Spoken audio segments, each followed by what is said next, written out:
Before we kick in, I was going to say two things that are interesting. Just I like to make a personal connection.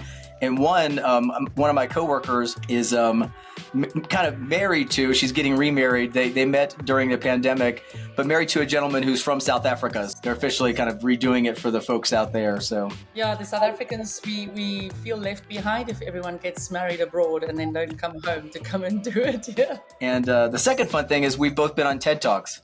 So did you also do one? I didn't do a TED Talk, proper, but I sing with a group called Voices Rock in Colorado, and we did a TED Talk. There was a TED Talk in Colorado, one of the TEDx versions here in Colorado, and it was all about empowering women. And the choir I'm with is run by and started by two really just genius women who one is just an incredible leader, vocal coach and vocal leader, and the other is just a business person who wanted to start this group and enjoy singing. So somehow they knew somebody, and we did like a flash mob at this. So there was like three ladies, talking about their journeys in business and life, and then at some point the last person finishes, and then we sang a song from The Greatest Showman called "This Is Me." Yes. Love it, and I sing it all the time. Yeah, I'll send you the link. It was really powerful to be a part of, like even getting choked up thinking about it, just because it was the flash mob mentality where one person stood up and started singing, and then all of a sudden 10 people in the audience stood up, and the audience is looking around, and then most of us came from behind the stage. So then when it hit the chorus, we all kind of came on and filtered into the stage, and then they told their story. Yeah, so it was really fun. I like to make this connection. So and your TED Talk, why don't you tell us a little bit about that? So first of all, you have to send me the link because I have to show my girls. They will absolutely love it. So the TED Talk, it's called Motivation Served Differently. It's a TEDx talk, and the fundamental message is really about stop outsourcing your motivation, because what we see these days, is so many employees and team members are sitting and waiting for their leaders to motivate them. And I'm going, hold on, it's the wrong way around. Like you need to show up with the willingness to, yes, be motivated, but you also need to show up motivated out of your own accord. Yeah. And the leader's responsibility is there to create an environment for you so that you can show up motivated. So it really is about speaking around taking ownership back for your motivation. And I give a very quick tool that we work with called Motivational Hungers. It's obviously a very condensed version of it because we work with it in coaching and leadership and team developments and things like that. But it's just to give some context to say this is how you can take ownership back. It's a topic that I'm very passionate about in terms of motivation, engagement, all of those things goes two ways. Yeah. You can't sit there and wait for things to be served to you. And you as a team member also need to make it easy for your leader to motivate you and to help you and to keep engagement, instead of this new notion of the leader has to be everything to everyone all the time. So that's what it's about. I didn't know there was a broader thought around this, but that's kind of how I operated.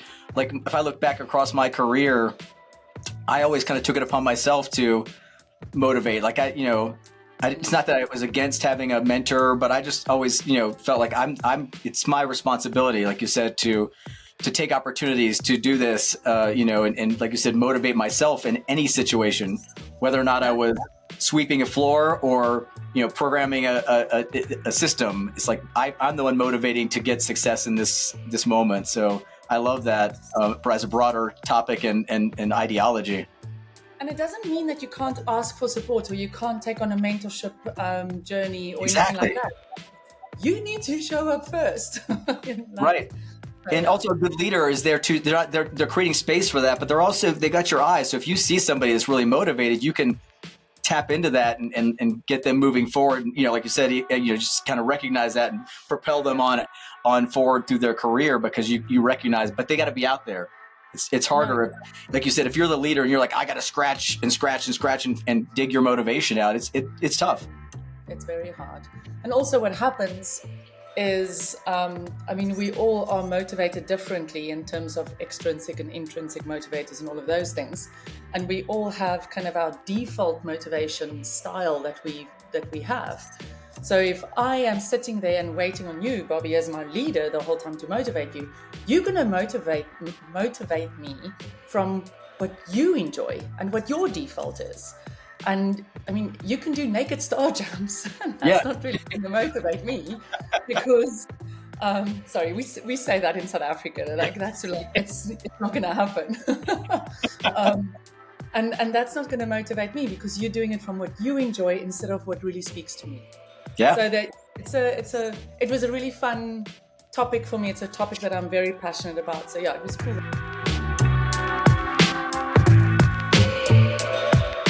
Your name's pronounced Heléne, is that right?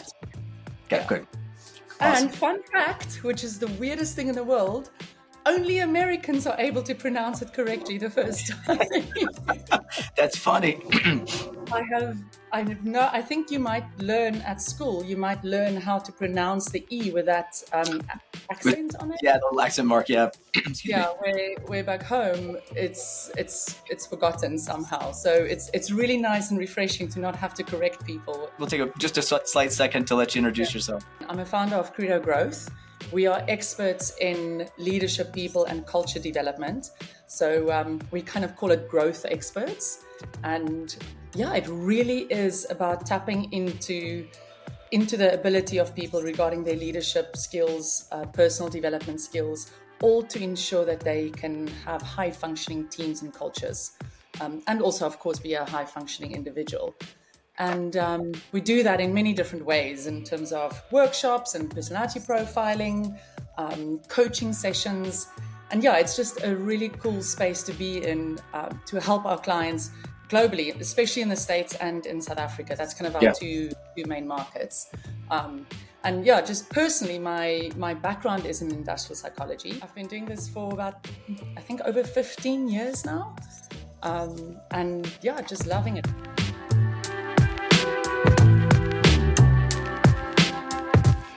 Sorry, I'm nailing your topic completely. No, this is awesome. I love learning. That's why I love these talks. It's like we mentioned at the top. I try to keep them pretty light, but did want to talk about women in tech and women in business, just in general. Just talking about kind of the journey of where I just saw an article today that hit home. There's a gal named Mira Rodriguez who's running a company called Impressa. I don't know if you've seen this. But just, she's with Microsoft, it's storyteller, and just trying to, again, build up and just continue to showcase women in business. And it was just really impactful, the statement of just kind of where it was just a few years ago in our country for sure to where we are now. But just, with your experience and what you do, you've talked about tough conversations. It's something I've heard as like fierce conversations, tough conversations. Maybe talk a little bit about that, and maybe just a spin on how that's harder for women sometimes to have those tough conversations. So you probably have seen on some of my comments and posts and things that I'm a big believer in leaning into tough conversations, and whether it's radical candor or having sensitive or tough conversations or crucial conversations, there's many different words to it, like right. you said. But it's almost like that whenever you feel that you want to find a reason to not have this conversation, that is the first thing indication that you should have to have that conversation. And I think what we certainly have seen in South Africa and in the States, and I constantly refer to those two because that's very much where we operate, is people want to have them. They are desperate to have them. They just don't know how. And this is a little bit of my personal opinion and summary, but it's almost as if our generations, if you think the millennials and the Gen Zs and things like that, it's almost as if the parents didn't teach them how to lean into these difficult scenarios and how to lean into discomfort. Yeah. So that's one of the reasons that I pick up, because I see it in that age bracket. in terms of not knowing how to have it, desperately want to have it, but just not knowing how. So a lot of the work that we do is equipping people with a skill on how to sit with that discomfort and how to physically construct your sentence so that you can have this tough conversation. And of course, before you even have the conversation, there's a little bit of planning and self-reflection that needs to happen so that your adrenaline can be kind of contained, because it's when the adrenaline sets in that all of a sudden you react in a bad way when someone speaks to you or when they say something, instead of calmly and consciously thinking, how am I going to respond to that? So yeah, that's the first thing, is really we need to teach everyone in teams how to have it. And I think so often people say to us, no, we want a culture of candid feedback, and everyone must have tough conversations, and like, so come in and do that. I'm like, we can't do that unless we train them how to have those things. So that's the first thing around tough conversations. If I could stop for a second, does that include training the person asking too? Because I remember a point at which I kind of decided as a leader in a business that I did want to allow space for people to feel comfortable to have tough conversations, to be able to give feedback without getting, feeling they're going to get retribution.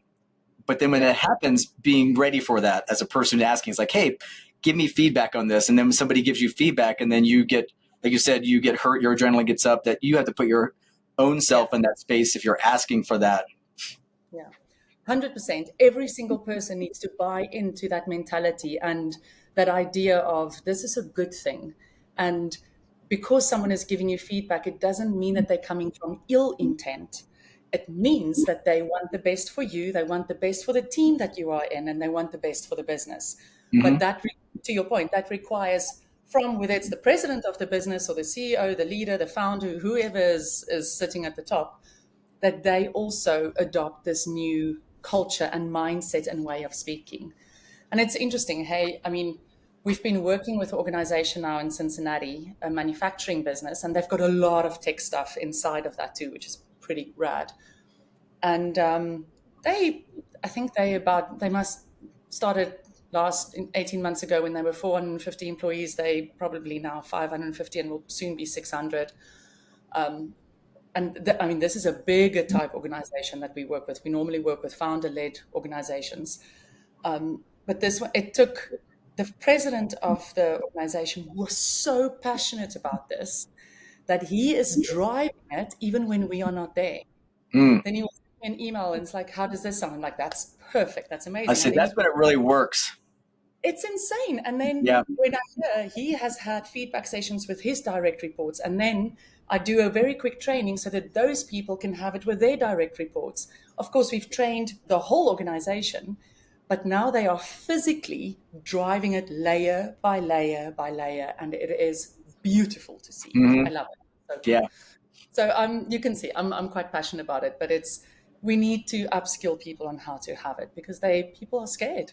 They're so worried about the retaliation of, if I say something wrong, someone's going to run to HR, or this person is never going to want to speak to me again. And I'm like, we just need to have some compassion both ways. For the person that's having the conversation or giving the feedback, have compassion for the one that's receiving it, because it might be a blind spot. They weren't aware of it. And then for the person receiving the feedback, have compassion for the person giving it to you. It takes guts. And they might say something in the wrong way a little bit. Just give them some slack. So it's that kind of thing that we need to focus on for teams. Yeah, I like that. And do you see this being more difficult for women to have these conversations? Like if I'm a woman going to a male CEO and I want to give feedback, what's that hurdle like, or is there any difference now? Look, I'm obviously trying for there to not be a difference, but there is. I mean, it would be naive to think that kind of discrepancy isn't still there. And it's interesting. There's two things, and it depends a little bit on the culture. If you think about Afrikaans culture, we were raised to be respectful, and we were raised to not say no, because no is being rude, which means it removes the assertiveness from someone growing up. And if we take that, for example, for someone who has that fundamentally as part of their culture, to have a tough conversation is stepping into your assertiveness, right? So it's really getting someone comfortable, especially females, with that. I am now going, whether it's to another female or to a male counterpart or a male manager, and go against almost what I've been raised to do, to not fight back and to not debate and to not disagree.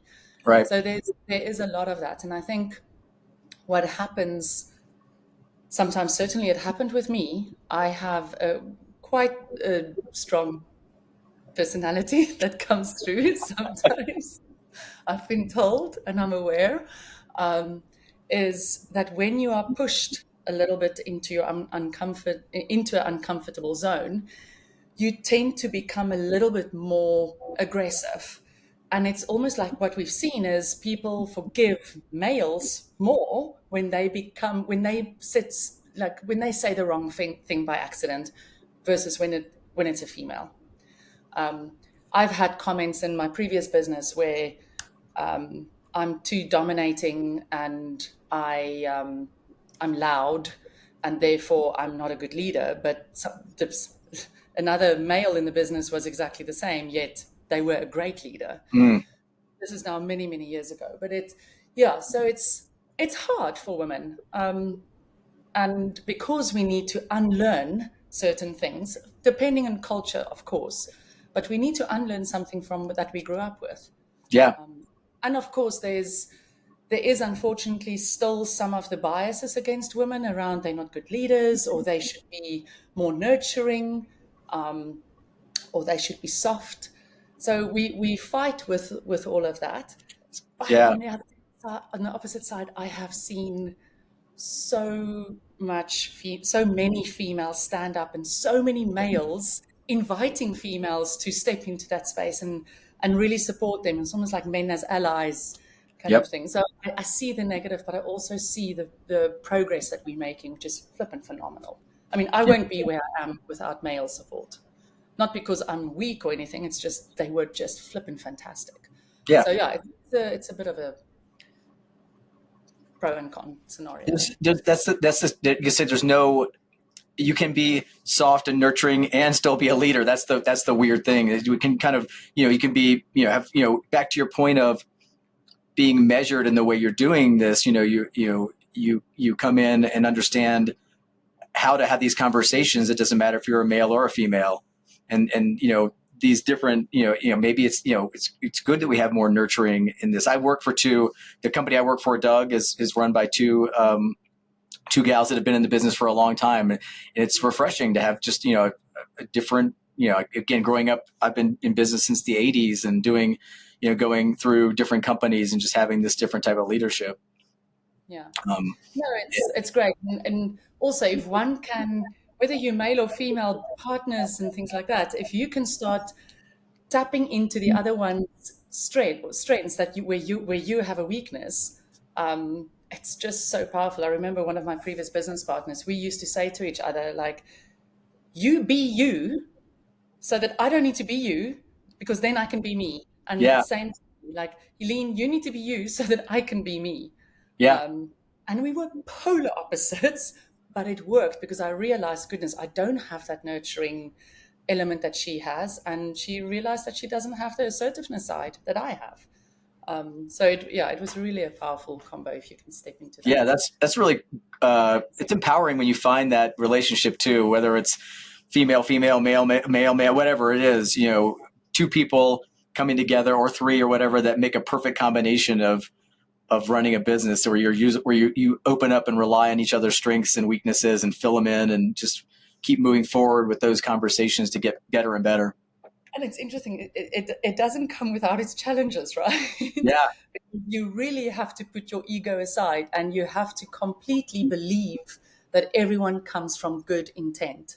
Yeah. And that baseline that Patrick Lencioni always speaks about, that vulnerability-based trust, needs to be so strong that you can lean into these things. If that foundation isn't there, no one is going to lean into passionate dialogue or tough conversations or giving each other feedback, because I just don't know how you're going to respond. Therefore, I'll rather hold back. Yep. So yeah. No, that having that space, you're right, is important. So if you can create that, if you can, as a group, like you mentioned earlier, the gentleman leader in Cincinnati, is like, this is a part of our culture. We're creating this space. We believe in this so much that we think it's going to, empower everybody. And so we're creating this space at every level for each, level of employee to manager or peer relationship. Is incredible. I think that's where you start to see companies that are just really flying, or big or small, whatever they are. And what was cool is one of the sales guys recently did a video post on LinkedIn saying, hey, I've just gone through this training of giving each other feedback and the mentality around it. And he's like, this has changed fundamentally how I engage now with my clients. I take the same approach. How awesome that you can have that, we call it adult to adult relationship with your clients, to be able to say, hey, we need to have a bit of a sensitive conversation here, but we're all in it from good intent. Let's deal with the challenge and let's sort this out. Instead of needing to think that you are less than the client, but rather meeting them at eye level.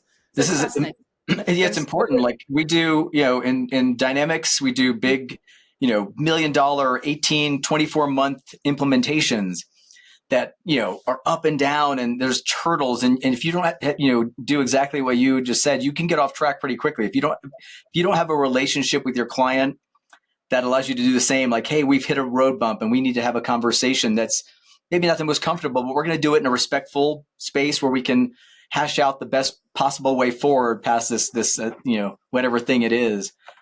It's imperative. We're actually just launching a journey now with another tech client here in South Africa, and it's around how can we create psychological contracting before we start a project with a client. And the psychological contracting sets the foundation so that you can have those tough conversations, because how are we going to work together? What are the expectations? And most importantly, what can go wrong? And when it goes wrong, how are we going to be together to solve? So it's not like a formal written contract, but it's behavioral based. Yeah. And every single time we use psychological contracting, the conversations after just flows so much easier, because everyone knows exactly what you're talking about, and everyone has agreed to it and bought into it. So it does make that journey a lot easier when you have that as a foundation. You bet. You've posted about women in a mentorship program. We talk about a little bit about what are good ways for people. You mentioned this earlier. One of the reasons I wanted to do this podcast is to be an ally. The reason I want to find more men to join the cause and speak up loudly about why it's important to be inclusive. So talk a little bit about mentorship and how you're involved in, mentoring women or men, just into better societal, like you said, conversations. I hope I don't leave anything out now, because I'm involved in quite a few different things. So the first thing is where we do mentorship and skills development training for high school students. So they will be in their second last or last year of school. In South Africa, it's standard 9 in matric. I don't know, I can't remember what you call it in the States. And there it's about mentorship in terms of skills that you don't learn at school, that professional skills for when you go into the workplace. Yeah. But also entrepreneurial skills. Like how do you develop an entrepreneurial and an intrapreneurial mindset?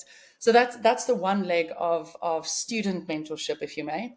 Then on the other side is I also mentor a few entrepreneurs here and there, and especially women, around scaling their businesses. And it's on a small scale that I do that, because you only also have so much time. But it really is about supporting entrepreneurs, especially in South Africa, that are starting out and helping them to kind of grow their businesses. I'm also part of what is called Entrepreneurs Organization. I don't know if you've ever heard of it, but it's a global entrepreneurial network.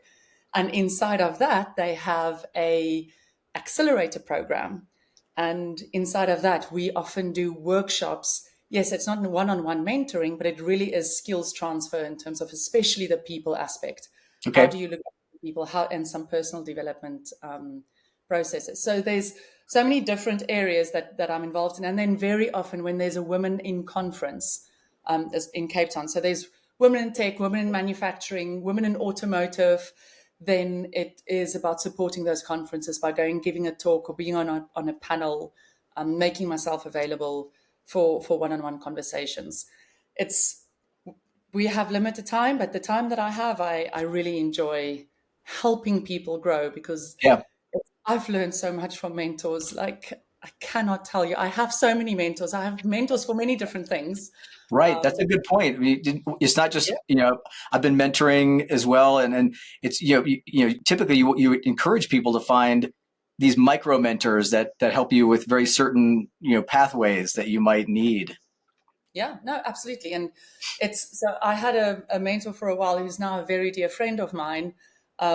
But he was a mentor of mine transitioning from my previous business that I eventually decided to exit during that period and then starting again. And then I had another mentor. One of my very first mentors was the mentor that kind of challenged me to write my first book Hmm. and to start being a global speaker. So it's, and then there's another mentor on the finance side because I'm like, I struggle, used to struggle. I'm now getting better, but a mentor just on the business acumen side of things. So it's like great name for it. Micro mentors. You don't only have to have one for a very long period of time. Yeah. Um, it's pull in people where you need them, and people want to help. We just don't ask. That's the big thing.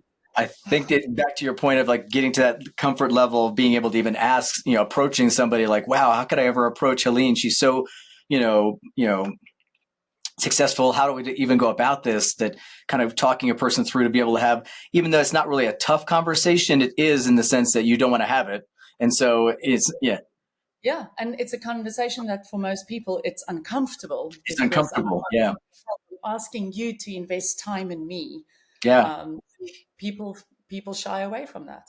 And it rolls all the way back to if you're going to do that and you have to be motivated too. You can't just ask because you want to, talk to this cool person or whatever. You better be ready. You better show your motivation and your desire to, I'm ready for this. I want to, listen to you and take your advice and move forward. I'm in that space now, to be mentored because I'm asking. Yeah. No, and you also have to show up prepared.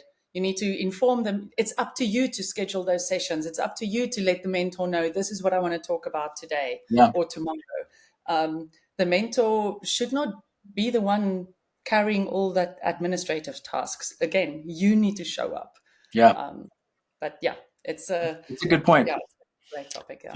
And on that too, I was thinking, I've talked to a few people in the past here.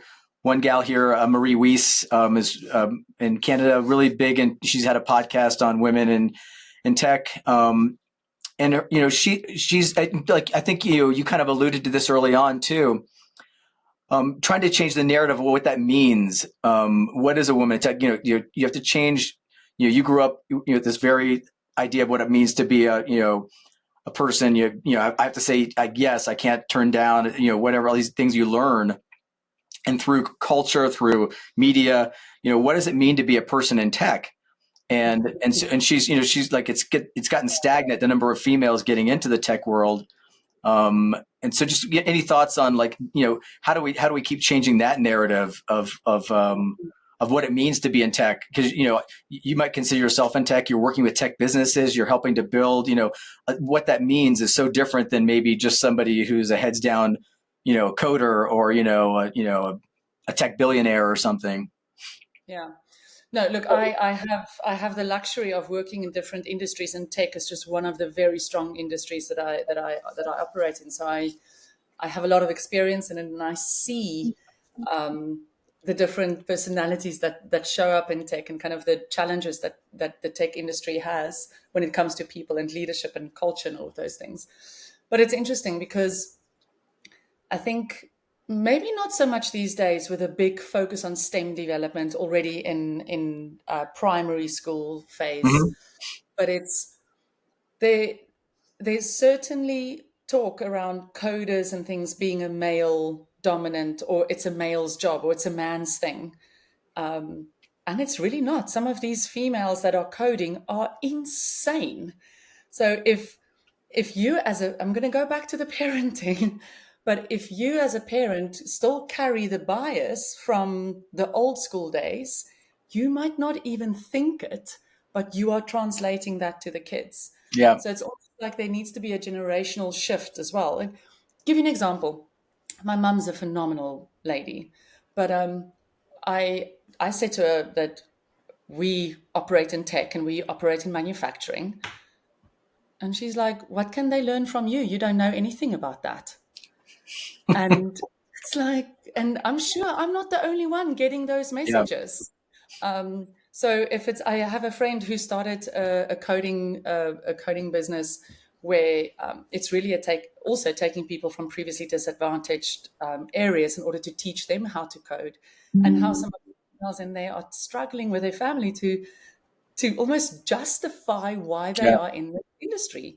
And I think that's what needs to, part of it, what needs to change is women should not be needing to justify why they choose Right. tech. It's gonna be frustrating to have to justify that choice. Like I didn't have to justify that choice, So So why all of a sudden are you into positions like, oh, why would you go into tech, or why would you be a coder, or.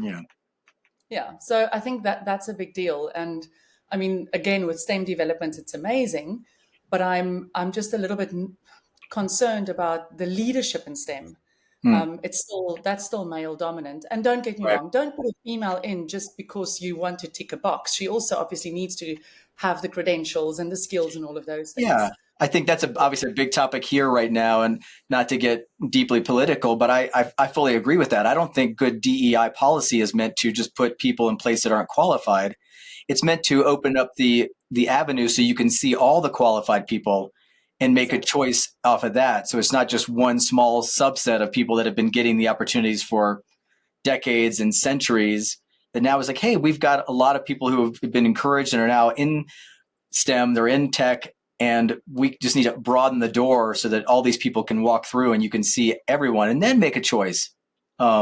And yeah, you obviously don't want to put somebody in a position that's not qualified. No, and it's also for that person, they know and they carry that with them. Like, man, I'm here because someone just ticked a box. Instead of I'm here because they really believe in my skill and they really value my contribution to the business and to the Yeah. team. I think about my little girl. And you know how often they change their minds, but she wants a robotics coder, robotics coder. They had a subject at school, and um, again, my mum was like, "Why on earth would you want to do that?" I mean, again, bless my mum. We all have a laugh around it, but Yeah. it's just little tiny comments around that. I was like, "Oh, I wonder why they wonder why want to do that," and immediately there, we just break it one little bit at a time. Yeah. Um, and tech is so interesting, especially today where things are going. It's I mean, yeah, fascinating. it's getting better and broader and more complex and more fun in ways. And again, it's just not. It isn't just coding. It's so many other things that people could be doing in tech that you can be involved in. Either if you're a marketing person and you're in tech, you're still in tech. You're still in the industry. Yeah. What you do is in tech. You're tech adjacent. It doesn't mean, yeah, that I'm literally fixing a computer or coding a software program. No, exactly.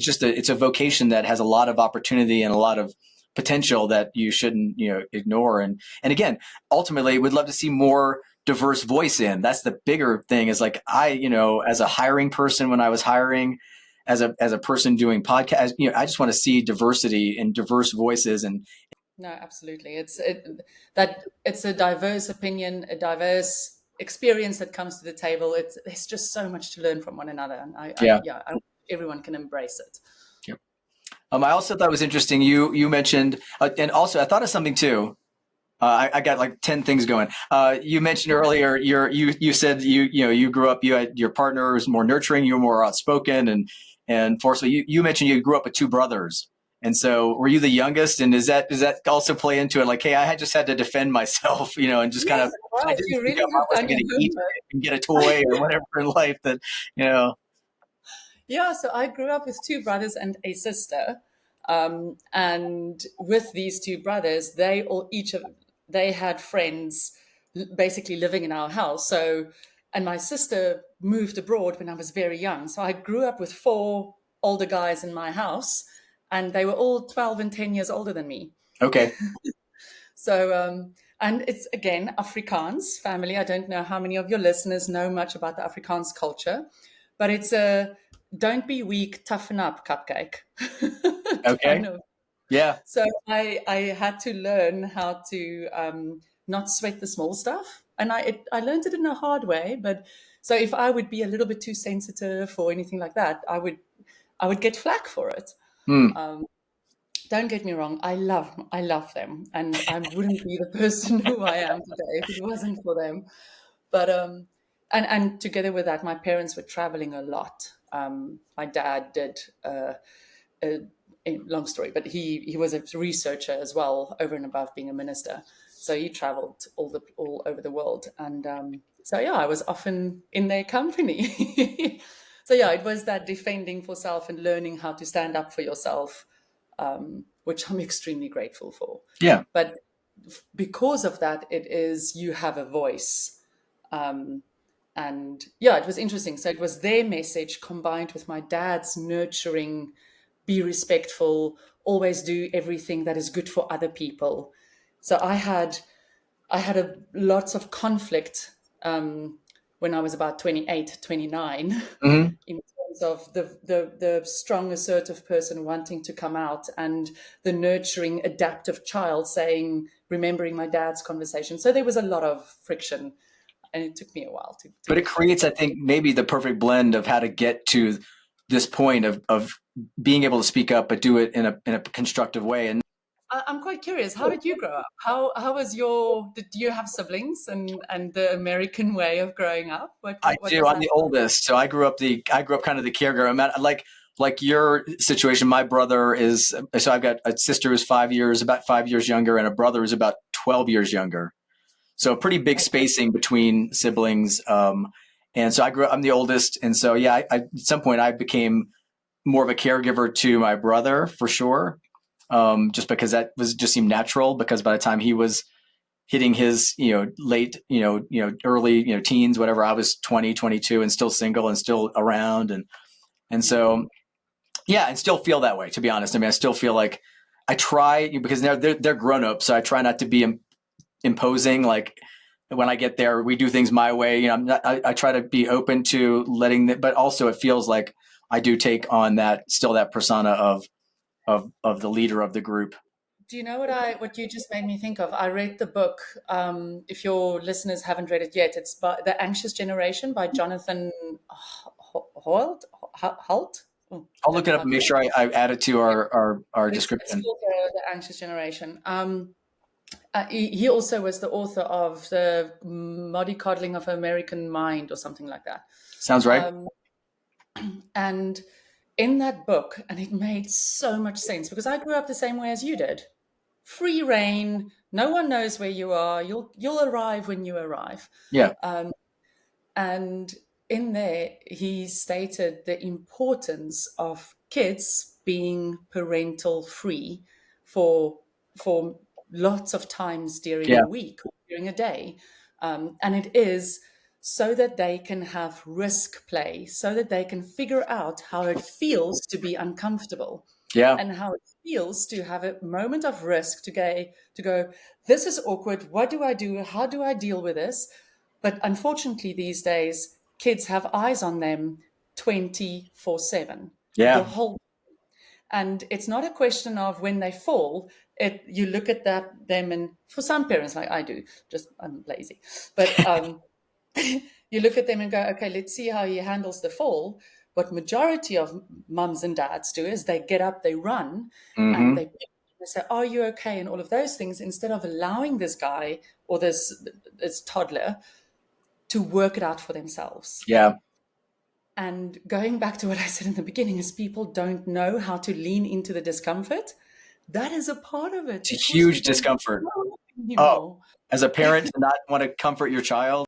And it's amazing how important it is to have those moments of not a watchful eye, because you might have a altercation with your friend. I think altercation is the right English term to use, just a little fight or friction with your friend. And what I see happening these days is the parents are there, the parents intervene, the parents fight on behalf of the child, instead of the kids learning how to hash it out between the two of them. And that's the first initial stages of, how do I stand up for myself? How do I have a tough conversation with respect and still maintain my friendship with my friend, even if we are in grade 2. So it's again, it comes back to that. How do we grow up these days that we are not able to lean into that discomfort and those conversations? I think there's a fine line. I've decided, having gone through an entire parental cycle, there's a fine line between that, like you said, that 24/7 and that 0. It's like, like you said, being maybe some intention around, those lessons, like, hey, you're going to want to, I'm going to talk to you about this, or, make, know where the balance is, as opposed to either just running, like you said, ready to pick the child up, or, and never doing that. There's a balance somewhere in there that probably is the perfect. Yeah. And again, I always think it's almost like my parents or our parents in our generation. It's like they had that balance because we were nurtured when we needed to be nurtured, and they didn't know where we were most of the days. Again, in today's world, it's dangerous, a little bit more tricky. I get that, all of those things, but how can you create free and risk play for your kids so that they can learn these skills of leaning into?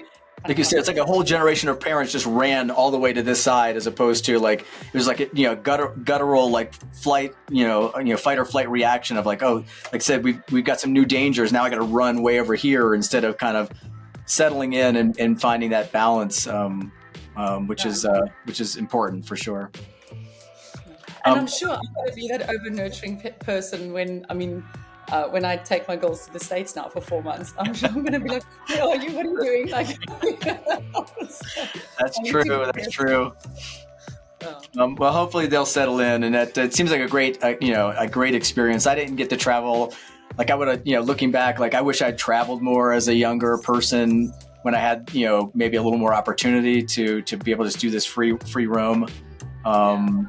Because I think that experience definitely broadened you out too. So I think the last little bit is, I live in a beautiful city called Cape Town in South Africa, which has just been voted the best city in the world by the Time Out magazine. And in a tiny little coastal village. If I ever make it to South Africa, it looks beautiful. It's definitely on my bucket list. Everyone has to make it to South Africa at one point in their life. I'm trying to get my coworker to invite me to her wedding. I know I just met her, but it's like, hey, it's like, maybe you need I can be a flower guy. I can be the ring bearer, whatever. Whatever you need, I'm down for it. No, when you come, let me know. It's a beautiful country, and there's so much to see. Well, again, Heléne, thank you so much for joining me. I really appreciate chatting with you today. It's been fun, and I hope to talk to you soon. You too. Thanks, Bobby.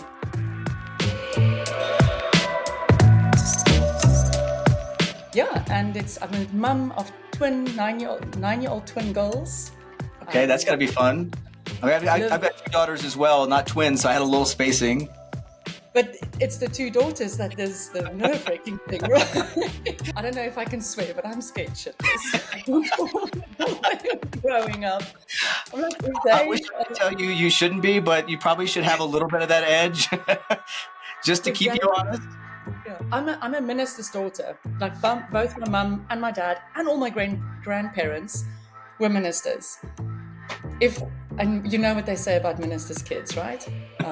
You're not the most well behaved. Right, that immediate run from the cloth. My daughters are anything like me, I've got my work cut out for me, so I'm in trouble. I'll tell you a secret. When I learned I was having kids, I was also a bit of maybe maybe I wasn't as well behaved growing up, and I thought, I hope I don't get a me. Same thing. I just don't want to deal with me. And my parents, they were saints, having to deal with the nonsense. And I was actually not too bad, but still, I was putting up some fight through my and my little girl the other day, I said something to her, and she looked at me. Now imagine a 9-year-old. I felt that attitude in your posture as you moved. And she looks at me, and I said to her that she can't do something, and she's like, "But I'm the exact version of you, which means I can do what I want." Oh boy, yeah. Anyway. Especially when you're teaching growth and empowerment, it's like, yeah, you got to be careful. It's like they're listening in to all the lessons and coming back at you. I love that.